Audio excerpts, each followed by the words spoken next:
Greetings to you in the matchless name of our Lord and Savior Jesus Christ. Today, God has enabled us to come into this English service. I very often tell that though we are very few in numbers, God will surely do a miracle in this English service, and He will bring many people here.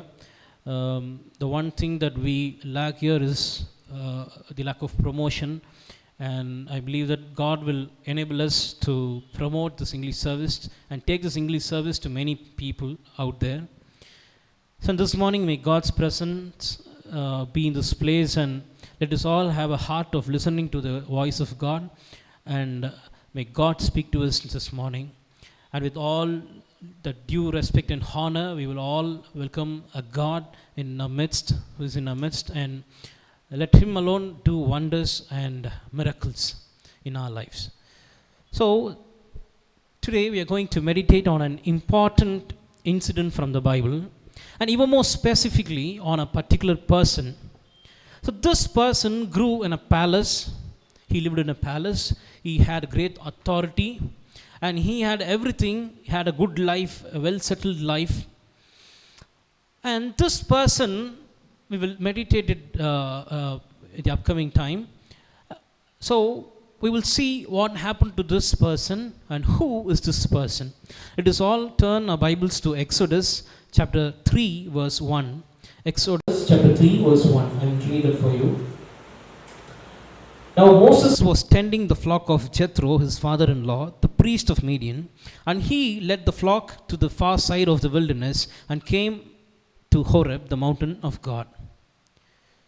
So this verse is telling about Moses, a man, attending or shepherding a flock, his father-in-law's flock, near a place in Midian. And he came and led the flock to the west side, the back side of the wilderness, and came to Horeb, a place called Horeb, which is called the mountain of God.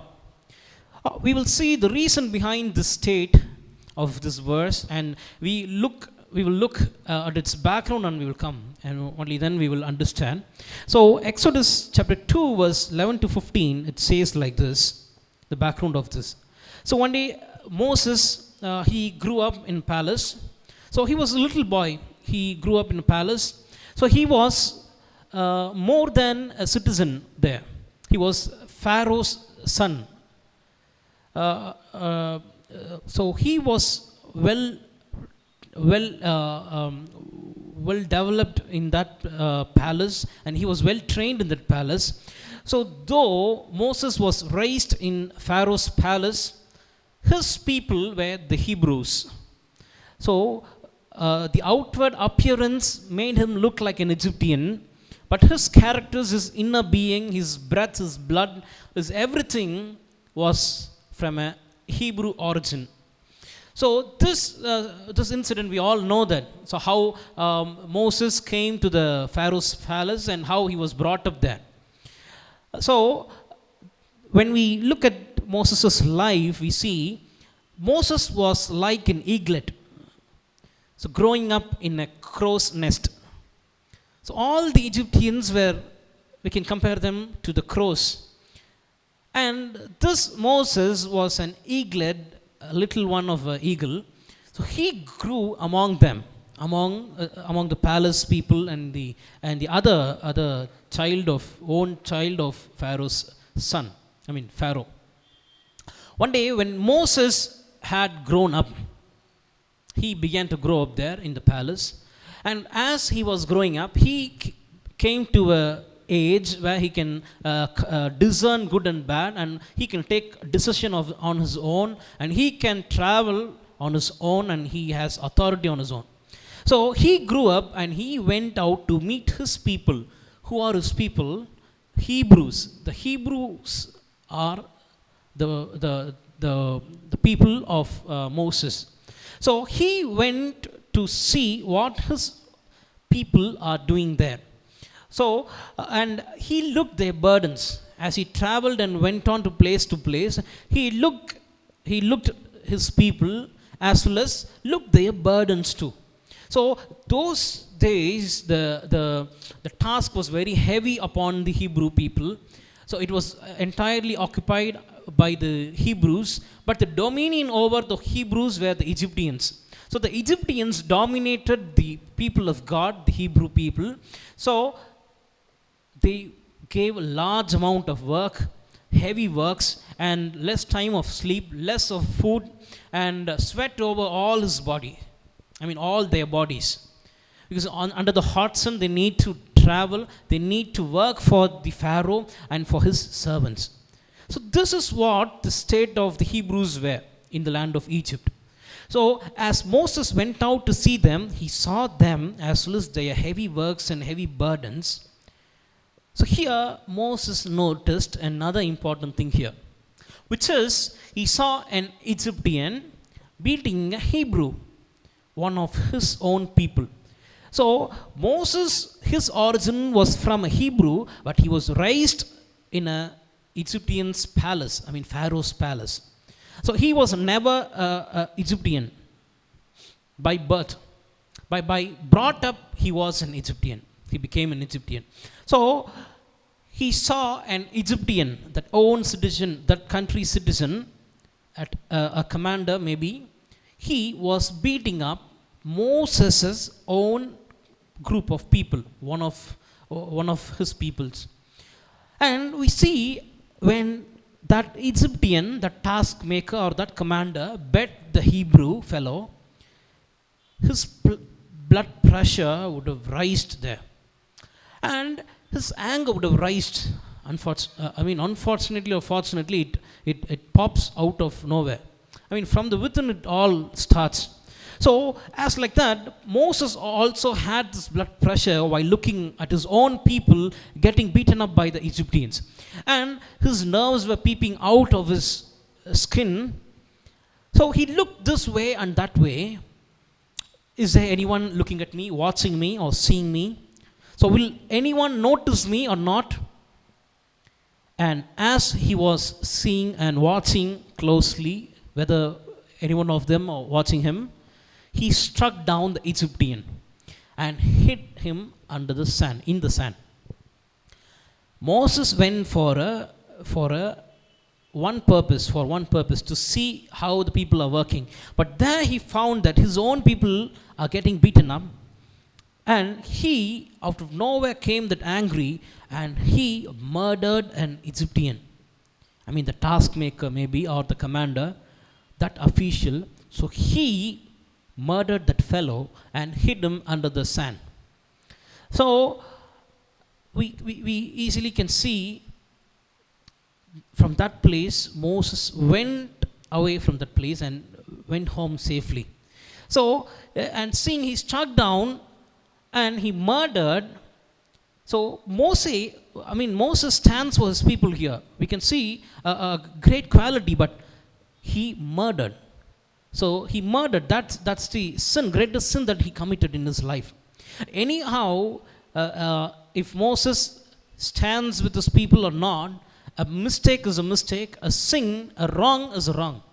So we cannot we cannot support his behavior there. So Moses' behavior was cruel here. He murdered a life. So nobody knew this, and it was very secret and very silently it was maintained. And as if nothing had happened after killing, Moses went to the palace quietly, had his dinner, and he slept very well, took good rest. And next day we can see that Moses went out the other day, the next day. When he went out the next day, now the first day a Hebrew was beaten up by an Egyptian. The second day there was a conflict, there was a problem between two Hebrews. His own people, both of them were his own people, Hebrews. They were fighting with each other. And Moses here, he goes to those two people near them, and he starts to tell them, why do you strike your brother?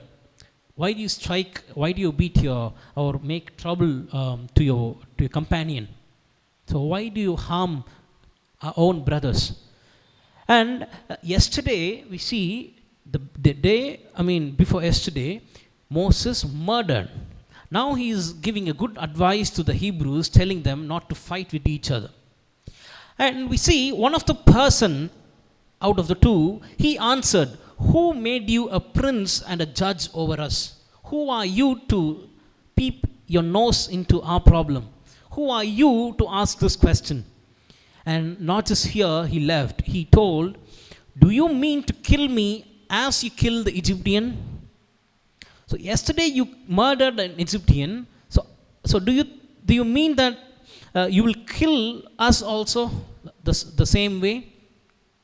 So after hearing this, that's the end of Moses' good life. So Moses thought nobody knows this incident, this secret, this well-maintained one. But that man tells it out to Moses himself. So after hearing this, the heartbeat of Moses beat faster. The world that Moses imagined got shut down, and the shivering increased, and the heartbeat increased. Then Moses was afraid. He was terrified after hearing such a word from that Hebrew person, and thought, surely this thing is known to everyone. This person will not keep this as it is, but he will go out and spread it to everyone. So Moses thought that if this person informs this incident, this murder to the Pharaoh, then my life will be ended here, right here. So he plans, he thinks to himself that then I need to surely run away from this place. So this news was finally reached in the ears of Pharaoh. And Pharaoh, when he heard of this news, he sought to kill Moses. So, but Moses, anyhow, he fled from Pharaoh, from Egypt, and came to the land of Midian. This Egypt and Midian, where it is, for an example, let's take this side is a side where Egypt is. And this side is where the wilderness, the Midian is. In between, there was a great wilderness. So Egypt, Midian, and wilderness. So this Moses traveled a very huge, a very long distance from his own country and settled there in an unknown land. So finally Moses sat down, came to the Midian, the place, and sat down by a well. See, once Moses sat among princes, among his royal friends, with his royal friends, and he was with his royal chair seated on it, but now he was sitting by a well. Once in Egypt, he is very popular. He was very popular there. But now in an unknown land, he is struck in the middle. And once he was a king's son, Pharaoh's son. Now a foreigner without any address. So this is how Moses' life became. And this one incident changed Moses' life upside down. An unexpected incident that hit Moses' life. So not even in his dreams, Moses would have thought that this worst thing, this worst situation would come into his life. So as Moses was sitting by the well, now the priest of Midian, in that land, in that unknown land, a priest was there, and his 7 daughters, he had 7 daughters. They came, they shepherded the flock of their fathers, and daily they used to take their father's flock and used to pasture them and to feed them and give them water. So as it was regular custom for them, they came along with the flock to fetch water out of the well and to give it to the flocks. But the shepherds who were around that place, the local shepherds, drove these women away, these ladies away. But Moses here, see, he stood up and saved them and watered their flock. Wherever Moses goes, he creates a problem. There is a problem behind him. He drags the problem in his hands. He takes the problem from one place to another. So he made a great problem in Egypt, and now he fights with the shepherds, the local shepherds. So this Moses was new to all of them, to that place. But anyhow, he managed to debate, to argue with the local shepherds, and drove them away, and saved the daughters of the priest of Midian, and watered their flocks too. So when they came, the father saw the women, saw his daughters with surprise, because all the day they used to come very late after bringing back their flock and settling it down. But today, that day, the daughters were very early to reach their home. And he asked them, what happened? Why are you so early today? What happened? It's a surprise to me. And the daughters told the Egyptians that an Egyptian was seated by the well where we used to go regularly, and he delivered us out of the hands of the other local shepherds, and even drew water for us and watered the flocks. So Jethro was impressed by this wonderful incident. He asked him to call that person, and later Jethro, the person, liked Moses so much so that he gave his daughter Zipporah to Moses, and later they both had Gershom, a son. So Moses got settled in an unknown land, a land which is not of his own. So during those time, after Moses got settled in Midian, and the people were the Hebrews were under the rule of Pharaoh. In between these things, the king of Pharaoh died.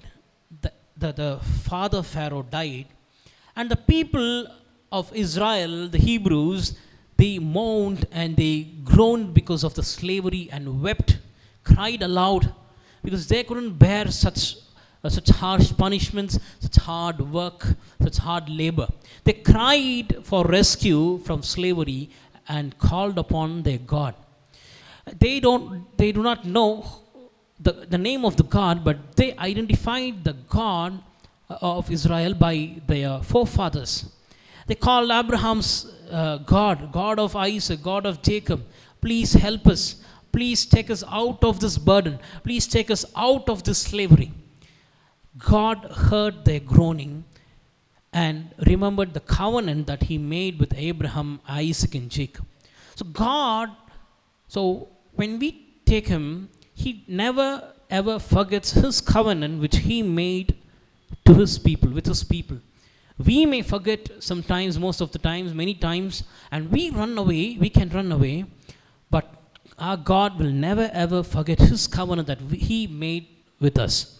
So as like that, he heard they cried for the sake of Abraham, Isaac, and Jacob, and saw the people of Israel, and God understood their problem. So we all have problems, right? We all have trouble, trials, temptations, problems. So in such times, we have very few options. So in such times of burden of heart, inside the heart, we will maximum share it to our friends, to our parents, to our cousins, to our nephew, to our sibling. And some people communicate it or share it to God, right? So if we have a burden in our heart, we will tell it out to someone else or to God. But think of this, when we have a problem, we let it out, we vent it out. But when God gets a burden inside of his heart, to whom will he vent it out? He searches a person to vent out all the burden that is inside of his heart. So after God heard the people's cry from Egypt, he had a burden. So he was searching for a person to share his burden. And God was searching for a person, and this thing happened. We will read from where we left. I told the verse will continue. So let us once again read Exodus 3:1. Now Moses was keeping the flock of his father-in-law Jethro, the priest of Midian, and he led his flock to the west side, to the backside of the wilderness, and came to Horeb, the mountain of God. So let us listen to these words very carefully. Now Moses was keeping the flock of his father-in-law. He was tending the flock of Jethro, his father-in-law. But the place where he landed was, he came to the mountain of God, Horeb. So Horeb is the mountain of God. So Moses came to the right place. He stepped inside the mountain of God to the presence of God. Moses was in the right place but with the wrong flock. He had no flock of his own. He maintained, or he tended, he shepherded the flock of his father-in-law, Jethro's flock. So this one thing God observed very closely, and that's the thing that God made a choice by telling within himself, this is the person whom I'm choosing today, and this is the person whom I'm going to share my burden to. So we see a very wonderful thing here that happened in Moses' life. That was a usual life. Moses thought in that way. So it's a regular life. What, I'm going to tend these flock, these sheep, and I'm going to bring it back. So this is not a new thing for me. So as like this, Moses came and ended in the near the mountain of God. But we see God himself calls Moses. In the unknown land, nobody else knows except Jethro and his family and his wife and children. Nobody else knows the name of Moses there. He was unpopular there, but God called from the burning bush. He called the name of Moses. Later Moses received, we can read, Moses received God's calling from a burning bush. God called Moses from a burning bush. So Moses gave a lot of excuse to God, but God shared his burden. He continued to share his burden. He told Moses, will you tend my flock? Will you tend my sheep? Go, Moses, I'm sending you. Go, bring back my flock. Bring back my sheep that are in the slavery, that are in the sin. So basically, when we read a statement like this, will you tend my sheep or will you tend my flock? We will get to know Peter's and the conversation that he had with Jesus. Jesus tells this statement, Peter, will you tend my sheep? Will you feed my lamb? We see in the Old Testament, that same God in the New Testament is the one who spoke to Moses there. He indirectly spoke, telling Moses that, Moses, I am sending you to shepherd my flock and to bring back my flock here. So finally Moses agreed with the condition. He told that, I will take Aaron, my brother, with me. And also God agreed with that statement. Okay, fine. Let this petition be granted. Okay, take your elder brother Aaron and go there and I will be with you. So Moses went down that day from the mountain of God and tending his father-in-law's flock down the place. So there are two kinds of calling that God has. So two kinds of God's calling. One is an open call. An open call is for everyone who is saved, who knows Jesus. So when you and I are saved by God, ultimately God places an open call to do his ministry. But there is another call which is a specific call, a special call. So in the life of Moses, he did not receive an open call, but a specific call, a special call from God. So today, from this incident, we will meditate several things and we will observe several things here in the life of Moses. So before that, we will have a mind of comparative thinking. And we will compare two main verses, chapters, and we will look forward. We will look from the book of the same book, Exodus, but chapter 19. Exodus chapter 19, verse 1 and 2. On the first day of the third month, after the Israelites left Egypt, on that very day they came to the desert of Sinai. After they set out from Rephidim, they entered the desert of Sinai, and Israel encamped there in the desert in front of the mountain. So keep these two chapters in your mind. one on your left brain, one on your right brain.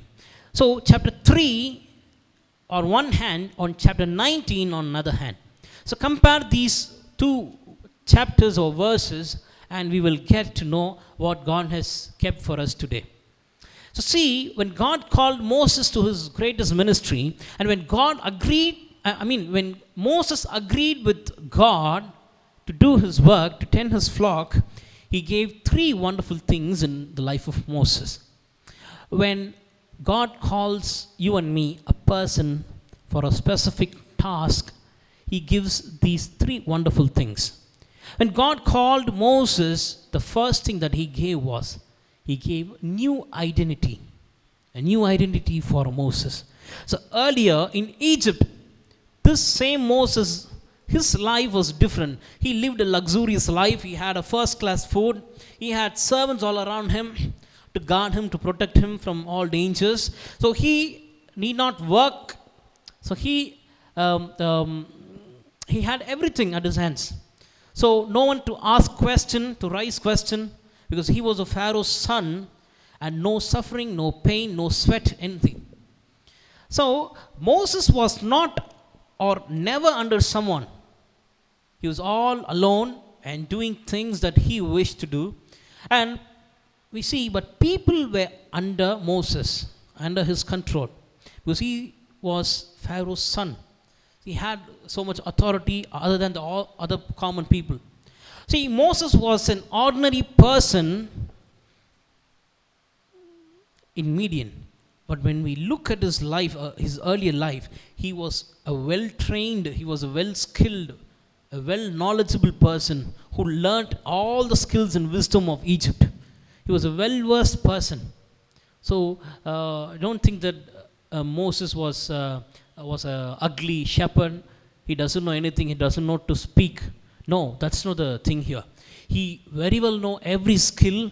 He very well know every wisdom. He was well trained and educated person. So Moses was not under somebody, but people were under him. This was his life. But here we see Moses lost all his family, his friends. He came away from all of them. So he lost his skill, he lost his education, he lost his wisdom, language, identity, hope, faith, respect, reputation. We can keep on adding. So we can still make a huge list what all he lost in his life. So there, Moses would have thought in that place where he was tending the flock that day. This day would be as usual, the same flock, the same language, the same heat, the same life. But here we see his life got changed in verse 90. His identity got changed here. So Moses unknowingly stepped in the mountain of God that day. When Moses came near Horeb, the mountain of God, he was an ordinary person. He was a very common person. But in in chapter 19, we see he is now God's minister. And before, nobody knows Moses, but now in chapter 19, everyone knows Moses. In chapter 3, nobody needs Moses. He was all alone tending Jethro's flock. But now in chapter 19, without Moses, nothing would be possible. So in chapter 3, Moses had a useless life. But in chapter 19, so it was a useful life. So in chapter 3 of Exodus, his life was empty, full of emptiness, darkness. But in chapter 19, we can see fullest blessing that he received from God. He no longer was Jethro's shepherd, but he was God's shepherd. See how God changed the identity of Moses. He gave a new identity for Moses. Today, God is searching. In the morning also, I spoke the same thing. So God is searching for a shepherd, for a person to share his burden and to tell him that, see, my son or my daughter, I have a flock out there, and will you go and bring the flock which is in slavery and sin? So that one day, the encounter with God, the God's call, it changed the life of Moses entirely. So in the morning also I told that our church will one day become a factory of missionaries, a factory of evangelists, and a factory of rising up pastors or developing pastors. So our church will one day, this Horeb, our church is a mountain of God, where God's presence is, where God is. So in this mountain, many will come and encounter God, and many will receive God's calling, and not just an open call, but a specific call from God. So our church is a Horeb and a factory of missionaries, evangelists, and pastors. So I personally believe that I have a great faith that many Moses will be raised up from this place, and they will minister to God. And they will receive many specific tasks to accomplish, many great visions they will get in the upcoming days. So a lot of youngsters will be submitting their lives to God in this place, in this mountain of God. From our church and from our ministry, there will be many people who will be raised like Moses. And this is my dream, and this is my burden, my vision. One day, this church will become a great church who sends so many evangelists, missionaries, and pastors all over the world. So, I had a similar kind of experience that I will very shortly tell it to you. So, after completing my Bible college, I came here, and I was free for 3 months. I did not have any work. So I used to come here and pray, read, meditate, and play keyboard and go home. So as I was doing it repeatedly, a pastor, my dad, he asked me a question. Did God speak to you this day? And I was like, no, he did not speak to me. So he kept on asking me the same question daily. And I replied back the same answer daily, regularly. So one day, I was praying to God that, Lord, what I need to do, for what purpose you have called me, what ministry you have kept for me. So should I become an evangelist or a missionary or a pastor or a teacher? So for many days I prayed, and the one verse that I regularly used to meditate is that confirming one's calling and election, which is in 2 Peter 1. But I did not get any voice of God or receive any visions or dream. But the final day that I prayed, Lord, if it is your will, reveal it to me. Or if not, whenever you wish, or when you wish, you tell me and you call me, and I will wait for it. So as I was about to read that day, I prayed before, and God did not speak to me that day. And for the final time, I took the verse, 2 Peter 1, and I started to read. And that time also, God did not speak to me. And I was literally confused, and I was about to close my Bible, and suddenly a verse struck my mind, and as I saw a particular verse, which was above that same page. It was 1 Peter 5, 2, 3, and 4. These verses, which tells that shepherd the flock that is among you, not under compulsion, but willingly, but wholeheartedly. So at that day, I confirmed my calling, that God called me to shepherd his flock, to tend his flock. So that day, it created a new identity inside of me. So till that day, I was confused and did not have any clear picture about what I'm about to do in my ministry. But that day, God made a clear picture and showed me, this is how you need to become, and this is how your ministry is all about. So see, when God chooses a person, he makes clear the vision. He makes clear the task. Once a person is called by God, God changes, he gives a new identity to that person. So the second thing that God did or gave in the life of Moses is that when God called Moses, the second thing that he gave was new flock. New flock. While in Egypt, Moses grew in a king's palace. He had everyone. He never did any job any hard work, any labor. For 40 years now in Midian, he repeatedly did the same job, same task, spending time with the flock from morning till evening, speaking the same language which he spoke to the sheep or to the goat that he had to the flock. It was a routine job, routine life that he had. So see, Moses did not even have a single sheep as his own. So he was never an owner but a laborer. So God does not call a person to shepherd someone else's sheep or some other flock but his own flock. Before, in chapter 3, we see Moses was shepherding Jethro's flock. In chapter 19, we see Moses tending or shepherding God's flock. In chapter 3, we see he shepherded few flocks. But in chapter 19, we see he shepherded a whole nation, the Israelites. In chapter 3, we see Moses tied his hands before everyone, before his father-in-law, before everyone around him. But in chapter 19, we see the Israelites, the whole nation, tied their hands before Moses for help. So the Israelites were under the hands of Egyptians, under the slavery, under problem and pressure.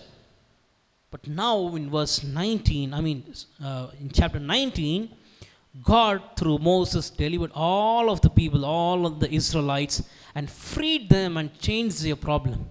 So God thought, you no longer need to be, or you no longer tend your father-in-law's flock, Jethro's flock. Come, tend my sheep.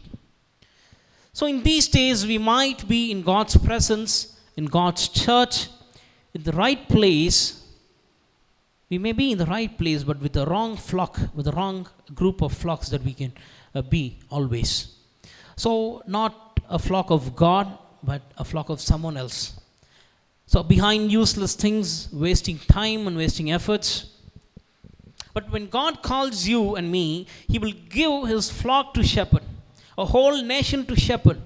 I believe in the upcoming days, many people will receive God's calling from our church, and God is going to give his flock to them to shepherd. And the number 3, the final thing we see, when God called Moses, the third thing that he gave to him was that new direction that he gave. Number 1 was new identity. Number 2 is that new flock. Number 3 is new direction. So in Exodus 3:1 we see 3:1, it says like this. Now Moses was tending the flock of Jethro, his father-in-law, the priest of Midian, and he led the flock to the far side, to the backside of the wilderness, and came to Horeb, the mountain of God. In chapter 19, we see that same Moses who was tending the flock of Jethro backside of the mountain of Horeb is now, we can see, on the first day of the third month, the second verse, it says like this. After they set out from Rephidim, they entered the desert of Sinai. The Israelites camped there in the desert in front of the mountain. So in chapter 3, Moses was tending the flock behind the mountain, but in chapter 19 we see Moses was tending God's flock before the mountain. So Mount Sinai and Mount Horeb, 2 mount names are given to the same mountain. So it's just a difference of sides. The different sides are named differently, but it's the same mountain. So see how God changed the direction of Moses, his life. So he said, Moses, don't stay behind. Don't stay behind in your life. Come at the front. Don't shepherd from the behind the mountain. Come front and lead them. So now Moses came front. He took the whole Israelites before God. Not just he alone coming before God in the front side of the mountain. He took a whole nation before God and made them to stand, to pitch their tents before God. So the meaning of this is that Moses connected the people of Israel, the Hebrews, to the living God. the God who called Moses. So Moses was like a bridge who connected people and God together. And we see before in chapter 3, the life of Moses was away from God. So his life was not good and his life was very bad. But now in chapter 19 we see Moses, his life became a wonderful life. So he stands before everyone. And now he is a role model to the whole nation of Israel. People who lived away from God is now led by Moses and is now before God. And people who were in the wrong directions, going the wrong directions in their life, is now in the right direction before God. People without hope, they received hope through Moses. People without future is now with a future and with the hope of future. See, this is how God uses a person. So, in today's time, there are many people without hope, without a good life, without peace, without a good peace of mind, without love, without right direction.